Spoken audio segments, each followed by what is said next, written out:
Hello friends, आप देख रहे हैं आपका चैनल शेयर बाजार विद आयुष। और दोस्तों, इस वीडियो में बात करने वाले हैं prudent corporate advisory services limited के डे वन के सब्सक्रिप्शन के बारे में।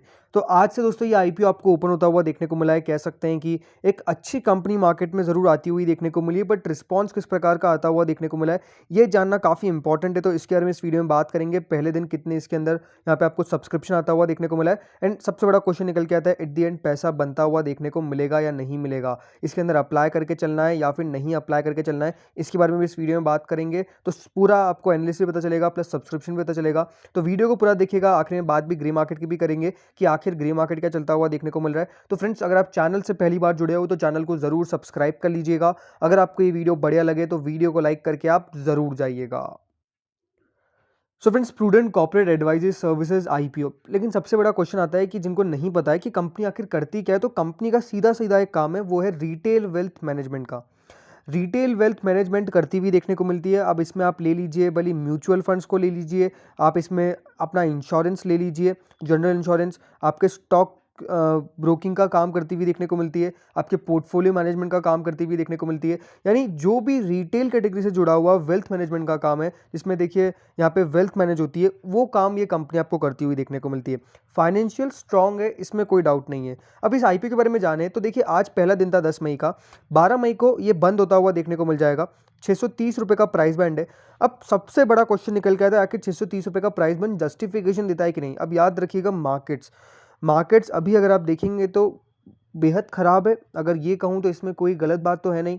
मार्केट डेफिनेटली देखिए एक्सट्रीम आपको वॉलेटाइल देते हुए देखने को मिल रहा है। दूसरी बात क्या है, मार्केट के अंदर लगातार प्रेशर क्रिएट हो रहा है। कोई नहीं सोच सकता कि देखिए निफ्टी इतना गिर सकता है, बट निफ्टी गिर रहा है। सो द मेन आंसर है कि यहाँ पर जो निकल के आता है वो प्राइस बैंड के ऊपर है। सबसे पहला क्वेश्चन तो यही कि प्राइस बैंड सही है या नहीं है। तो देखिए, प्राइस बैंड की बात करूँ तो price band I think company ने गलत रखा है। आज आईपीओ लिस्ट होता हुआ देखने को मिला रेनबो मेडिकेयर का। प्राइस बैंड सही अगर आप देखेंगे उनकी तरफ से जो आता हुआ देखने को मिला 542 रुपीज़ का, उसके भी नीचे आपको लिस्ट होता हुआ देखने को मिल गया। बल्कि कंपनी वो भी प्रॉफिटेबल थी, ऐसा नहीं कि वो कंपनी खराब थी, कंपनी प्रॉफिटेबल थी। बहुत बड़ा कह सकते हैं, देखिए कंपनी का एक्सपीरियंसिबल मैनेजमेंट था, बहुत बड़ा बिजनेस था। बट मेन क्वेश्चन निकल के आता है कि अगर आप प्राइस बैंड सही नहीं रख रहे, अगर आपका प्राइस बैंड गलत है, तो आप यहाँ पर पैसा नहीं कमवा पाएंगे, ना तो रिटेलर्स को जो आपके इसमें पैसा लगाने वाले, ना खुद। जो आप प्राइस बैंड रख रहे हैं वो अगर आप वैल्यूएशन खराब है तो देखिए यहाँ पर पैसा नहीं आएगा। क्योंकि कंपनी ऐसा नहीं कि कोई पहली कंपनी आपको आती हुई देखने को मिल रही है मार्केट के अंदर। प्रूडेंट कॉर्पोरेट एग्जैक्टली वो काम करती है जो आनंद राठी वेल्थ करती है, वेल्थ मैनेजमेंट का। तो ये जो कंपनीज है फ्रेंड्स, अगर आनंद राठी मुझे कम वैल्यूएशन पे मिलेगी प्रूडेंट से, तो कौन आनंद राठी खरीदेगा ना, प्रूडेंट तो खरीदेगा नहीं। तो आप सब कंपनीज को समझ में आना चाहिए कि अब वो टाइम है जहां पर आपको प्राइस बैंड स्लाइटली नीचे रखना पड़ेगा। यहाँ पर अगर प्राइस बैंड 400 से 450 रुपये का होता, 430 रुपये का होता, 420 रुपये का होता, मैं आपको कहता कि बाइंग करिए, इसके अंदर डेफिनेटली अपनी एप्लीकेशन लगाइए, क्योंकि फिर प्राइस बैंड सही है। अभी 630 रुपये का जो प्राइस बैंड लेके आ रहे हैं वो भी सिर्फ 538 करोड़ रुपए के इशू पे, वो सही नहीं है।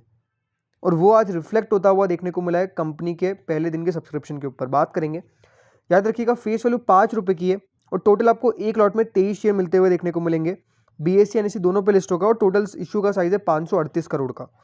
अब पहले दिन का जो अगर आप सब्सक्रिप्शन देखेंगे तो पहले दिन सबसे पहली बात तो आईपीओ फुल्ली आपको यहाँ पर बिकता हुआ देखने को नहीं मिल पाया। उससे पहले समझ लेते हैं कि यहाँ पर कितने कितने शेयर ऑफर किए गए हर कैटेगरी को। तो सबसे पहली बात तो जो 530 करोड़ का ये इशू है, उसमें से कुछ पोर्शन तो एंकर पोर्शन पहले लेके जा चुके हैं। तो जो टोटल अभी आपके पास पैसा आता हुआ देखने को मिलेगा वो सिर्फ 379 करोड़ का है। अब 379 करोड़ कोई बड़ी बात नहीं है, बहुत छोटा अमाउंट है, बट वो भी पूरा भर नहीं पाया आज पहले दिन। तो 379 करोड़ का है। अब यहाँ पे अगर आप देखेंगे रिटेल कैटेगरी को 186 करोड़ रुपए का मिलता हुआ देखने को मिला है, एम्प्लॉय को 7.17 करोड़ का, एनआईएस को 79.72 करोड़ का, इन क्यूआईबीस को 106.29 करोड़ का। इस प्रकार से शेयर्स ऑफर किए गए। सबसे ज़्यादा जो शेयर्स अगर आप देखेंगे उसमें रिटेल कैटेगरी को ही है, क्योंकि क्यूआईबीस एनआईएस दोनों पोर्शन साथ में आ गए। एम्प्लॉयज़ को 7.17 करोड़ का, इन 186 करोड़ रुपीज़ का शेयर जो ऑफर किया गया वो ऑफर किया गया रिटेल कैटेगरी को।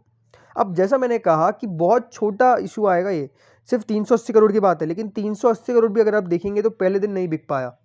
सिर्फ 0.36 टाइम से आपको आईपीओ सब्सक्राइब होता हुआ देखने को मिला, जिसमें क्यूआईबीस की तरफ से तो पैसा ही नहीं आया पहले दिन। एनआईएस ने 0.02 टाइम्स। रिटेलर की कैटेगरी भी पूरी नहीं भर पाई, ओनली 0.72 टाइम्स। यहाँ तक कि कंपनी की जो एम्प्लॉय कैटेगरी है वो भी सिर्फ 0.35 टाइम्स आपको बढ़ती हुई देखने को मिली है। सो यही बात है कि अगर आप सही तरीके की वैल्यूएशंस नहीं ला पाएंगे इस मार्केट के अंदर, खराब मार्केट के अंदर, बुल रन होता तो आप भले 630 पे लाइए, 700 पे लाइए, कुछ ना कुछ पैसे कमा के दे जाता। बट अभी जो मार्केट है वो बुल रन बेसिस पे नहीं है।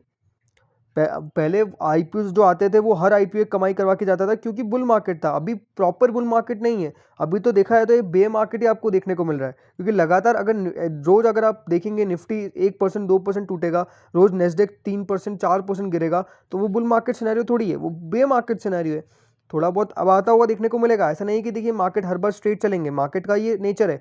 Market is extreme volatile sometimes. Market definitely कभी कभार बहुत अच्छे रिटर्न्स भी कमा के देके जाएगा, तो बहुत बार रिटर्न्स लेकर भी जाएगा।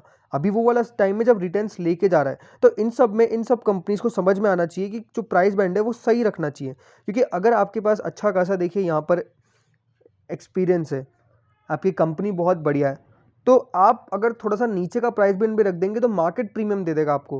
लेकिन अगर आप जगह ही नहीं रखेंगे प्रीमियम की, तो पैसा लगाना बहुत मुश्किल होता है ऐसे मार्केट के अंदर। तो मेरी तो सलाह यही है कि अवॉइड करिए, कोई दिक्कत वाली बात नहीं है, अवॉइड करिए। नीचे भी मिल सकता है, मुझे तो ये लगता है, क्योंकि मार्केट में आजकल वैल्यूएशंस प्रॉपर होती हुई देखने को मिल रही है। भली वो पेटीएम हो, भली वो नायका हो, भली वो जोमेटो हो, भली वो आज रेनबो मेडिकेयर हो, ये जो कंपनीज़ हैं इनकी जो वैल्यूएशंस पे ये आती हुई देखने को मिल रही है। मार्केट को पसंद नहीं आ रहा है। मार्केट पहले से ही देखिए खराब आपको चलता हुआ देखने को मिल रहा है, उसमें 630 रुपये का प्राइस बैंड लेके आने का आई डोंट थिंक कोई सेंस बनता है। सो अभी तो यहाँ पर मेरी सलाह यही है कि अगर आपको लगाना है तो आप सिर्फ लगाइएगा आप अपने लॉन्ग टर्म पर्सपेक्टिव से। मैंने पहले भी कहा कि कंपनी कहीं से कहीं तक भी खराब नहीं है। कंपनी एक्सट्रीम गुड है, कंपनी के बैलेंस शीट बहुत बढ़िया है, कंपनी के फंडामेंटल्स बहुत क्लियर है, प्लस कंपनी के प्रमोटर्स शानदार है। बट जो क्वेश्चन निकल के आता है, क्या लिस्टिंग गेन हमको मिलेगा, तो लिस्टिंग गेन के चांसेस डेफिनेटली बहुत कम है, और वो आज पहले दिन के सब्सक्रिप्शन पे क्लियर हो गया है। तब भी वापस से देखिए इसको हम रीअसेस करेंगे 11 तारीख को, यानी कल ही, जब सेकंड डे का सब्सक्रिप्शन निकल के आएगा, तब पिक्चर जो है थोड़ी सी क्लियर देखने को मिलेगी। और 12 तारीख को तो सुबह सुबह कह सकते हैं आपको QIB से का भी पैसा आता हुआ देखने को मिलेगा, तो QIB कितना लगाते हैं वो भी देखने वाली बात होगी। बट हाँ, अभी जो प्राइस बैंड दिखता है वो डेफिनेटली मैं आपको यही कह सकता हूँ कि इतना इंकरेजिंग नहीं है। 630 रुपये सही नहीं है। आप इसको 430 करते पैसा बहुत आता, बट 630 रुपये रखा है तो डेफिनेटली मार्केट भी आपको यहाँ पर पनिशमेंट दे सकता है। आजकल तो मार्केट इस प्रकार का ही है। एक बार इसका ग्रे मार्केट चेक कर लेते हैं। तो दोस्तों इसका जो ग्रे मार्केट है वो करीबन 30 रुपये चलता हुआ देखने को मिल रहा है, 4.76% दिखा रहा है। बट ठीक है, जो 30 रुपये चल रहा है उसमें नो ट्रेड साफ साफ दिख रहा है। नो ट्रेड का मतलब है कि जो इसके अंदर ट्रेड हो रहे हैं वो तो सब कुछ बंद हो चुका है। तो अगर ट्रेड नहीं होंगे तो देखिए जो GMP है वो हिलती हुई देखने को मिलेगी नहीं। तो 30 रुपये का मतलब यही है कि यहाँ पे कोई ट्रेड आपको होता हुआ देखने को नहीं मिल रहा है। ट्रेड जब तक नहीं होगा तब तक यहाँ पे जो ग्रे मार्केट है उस पर भी ज़्यादा बिलीव नहीं किया जा सकता है। तो फ्रेंड्स, इस वीडियो में इतना ही था। होप सो वीडियो बढ़िया लगा होगा। आपका क्या राय है प्रूडेंट में ज़रूर बताइएगा कमेंट में। तो थैंक यू फ्रेंड्स, इस वीडियो में इतना ही था। होप सो वीडियो आपको बढ़िया लगा होगा।